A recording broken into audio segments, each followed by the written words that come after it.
بسم اللہ الرحمن الرحیم۔ ایک عرب مسلمان لڑکی لندن میں زیر تعلیم تھی۔ ایک مرتبہ وہ اپنی سہیلی کے ہاں ایک تقریب میں گئی۔ کوشش کے باوجود وہ وہاں سے جلدی نہ نکل سکی۔ جب فنکشن سے فارغ ہو کر نکلی تو رات آدھی سے زیادہ بیت چکی تھی۔ اس کا گھر کافی دور تھا۔ سب سے جلدی گھر پہنچنے کا ذریعہ زیر زمین چلنے والی ٹرین تھی، لیکن اس میں دشواری یہ ہے کہ آدھی رات کے بعد ٹرینوں میں اور اسٹیشنوں پر بہت سے جرائم پیشہ افراد ہوتے ہیں۔ آئے روز ٹی وی چینل اور اخبارات میں یہاں ہونے والی وارداتوں کا تذکرہ موجود ہوتا ہے۔ بہت ہی زیادہ دیر ہو چکی تھی، بس کافی وقت لے سکتی تھی۔ لڑکی نے بہت سے خطرات کے باوجود ٹرین میں جانے کا فیصلہ کر لیا۔ یہ بات پیش نظر رہے کہ یہ لڑکی دیندار نہیں بلکہ بہت آزاد خیال اور لبرل تھی۔ جب وہ اسٹیشن پر پہنچی تو یہ دیکھ کر اس کے جسم میں خوف کی ایک لہر دوڑ گئی کہ اسٹیشن بالکل سنسان تھا۔ صرف ایک شخص کھڑا ہے جو اپنے حلیے سے ہی جرائم پیشہ لگتا تھا۔ وہ انتہائی خوف زدہ ہو گئی۔ پھر اس نے ہمت کی، خود کو سنبھالا، قرآن مجید پڑھنا شروع کر دیا اور اسے جو کچھ زبانی یاد تھا جسے وہ ایک عرصے سے بھولی ہوئی تھی سب کچھ پڑھ ڈالا۔ اتنے میں ٹرین کی آواز آئی اور وہ اس میں سوار ہو کر بخیریت اپنے گھر پہنچ گئی۔ اگلے دن کا اخبار دیکھ کر چونک اٹھی۔ اسی اسٹیشن پر اس کے روانہ ہونے کے تھوڑی دیر بعد ایک نوجوان لڑکی کا قتل ہوا اور قاتل گرفتار بھی ہو گیا۔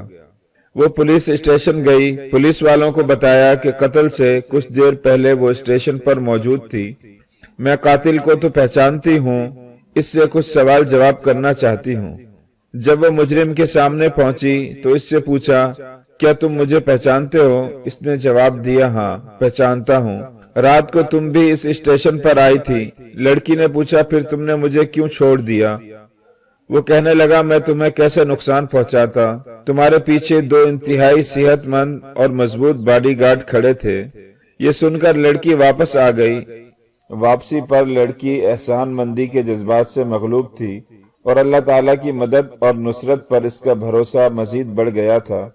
اگر ہم اپنے دل کی اتھاہ گہرائیوں سے اللہ کو پکاریں، اللہ کی تائید و نصرت پر بھروسہ رکھیں، تو ہم اللہ کی رحمت سے کیوں محروم رہیں گے؟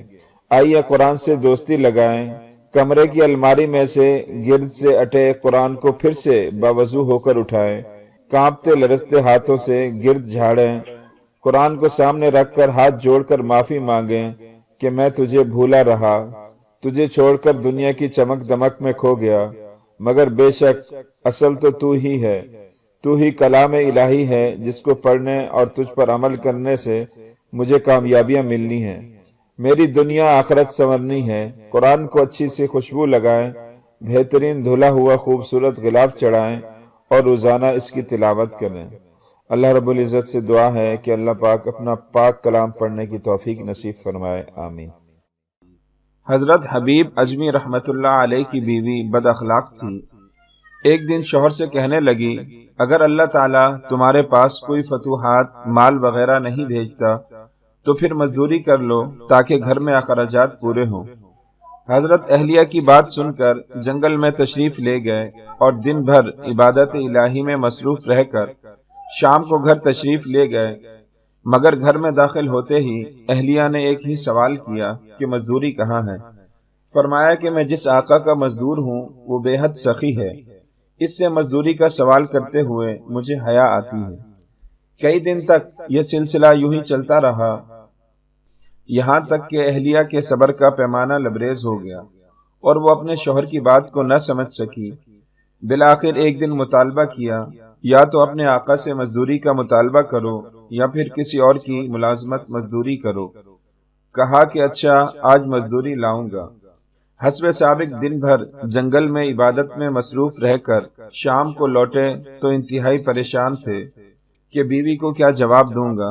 اسی پریشانی کے عالم میں جب گھر میں داخل ہوئے تو حیران رہ گئے کہ گھر کا نقشہ بدلا ہوا ہے، تنور میں روٹیاں پک رہی ہیں اور اہلیہ محترمہ خوش و خرم حشاش بشاش شوہر کو دیکھتے ہی کہنے لگی، واقعی آپ جس کی مزدوری کرتے ہیں وہ آقا بے انتہا سخی ہے اور اس نے ہم سے اپنی سخاوت کے مطابق معاملہ کیا ہے، اور تمہارے آقا نے بہت ساری اجرت روانہ کی ہے، اور اس کے قاصد نے پیغام دیا کہ حبیب سے کہو کہ عمل میں زیادہ کوشش کرو، اور یہ نہ سمجھو کہ ہم نے اجرت میں جو تاخیر کی ہے وہ اس لیے کہ ہمارے پاس کچھ ہے ہی نہیں، اور نہ یہ بات ہے کہ ہم بخیل ہیں۔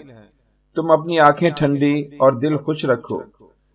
پھر بیوی نے چند برتن دیناروں سے بھرے ہوئے دکھائے، جنہیں دیکھ کر حضرت بہت روئے، اور پھر بیوی کو حقیقت سے آگاہ کیا کہ یہ اجرت اللہ تعالیٰ نے بھجوائی ہے، اور بیوی کو آگاہ کیا یہ اس کی بے صبری کا نتیجہ ہے۔ یہ سن کر بیوی نے اپنی بے صبری سے توبہ کی کہ آئندہ شوہر کو ایسی تکلیف نہیں دے گی۔ بہرحال بے صبری اللہ تعالیٰ کو ناپسند ہے۔ اگر گھر میں کھانے پینے، رہنے سہنے کی تکلیف ہو تو بجائے شوہر کو ستانے یا پریشان کرنے کے اللہ کے سامنے ہاتھ پھیلائے جائیں، تو اس سے انشاءاللہ اطمینان اور سکون حاصل ہو جائے گا۔ بے شک سبحان اللہ۔